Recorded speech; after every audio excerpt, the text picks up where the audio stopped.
សូមបងប្អូនខ្មែរបានយើង share វីដេអូនេះមួយឲ្យបងប្អូនខ្មែរបានយើងបានដឹងคนวัยគ្នាមេតបគេត្រូវធ្វើអីគេស៊ើបការយកព័ត៌មានគេចង់ដឹងថាតាហ៊ានភាគីបកាទៀតមានប្រមាណនេះសម្ភារៈបំពាក់ស្អីខ្លះអាវុធកម្រិតណាលេនដ្ឋានកម្រិតណាដើម្បីខ្ញុំប្រើកម្លាំងខ្ញុំប្រើអាវុធឲ្យចំអញ្ចឹងមកយើងខំទៅថតបង្ហាញអំពីស្ថានភាពទីតាំងឬមួយក៏ស្អីៗដល់យើងឬមួយក៏ការចល័តទ្រព្យរបស់យើងវាស្មើនឹងឲ្យគេអង្គុយរាប់ទៅហើយអូអានេះមកប៉ុណ្ណេះយកទៅនេះចាំໄວទៅមិនស៊ើបការទេស៊ើបការទៅអីព្រោះគេបោះតាម Facebook ហ្នឹង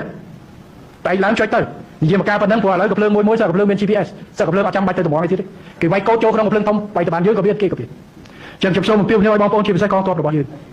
ព័ត៌មាននៅព្រោះឥឡូវទ័ពមួយសើ smartphone ដែរผมដែររបស់យើងកន្លែងច្រើនសើមាន 3G 4G បាទកន្លែងក្រៅសើវាតែមាន 4G ការបោះព័ត៌មានអីនេះសម័យថៃដែលមានណែនាំមិនឲ្យបញ្ចេញសភាវុធចេញអីរឿងគោលការណ៍កងទ័ពលក្ខការទីតាំងឈរជើងអាវុធសពដែរប៉ុន្តែដើម្បីអីបងប្អូនយើងត្រៀមលក្ខណៈដើម្បីអីគោលដៅធំរបស់យើងទី1ការពារអធិបតេយ្យបុណ្យភាពរបស់យើងគ្រប់វិធីសាស្ត្របើជៀសពីសង្គ្រាមបានជៀសតែយើងត្រូវការពារទឹកដីមិនឲ្យបាត់ពីដែរតែបើជៀសមិនបានត្រូវវាយឲ្យឈ្នះហើយការពារអាយុជីវិតទាហានរបស់យើងឲ្យបានជាអតីតបរិមាណនេះជាគោលដៅរបស់យើង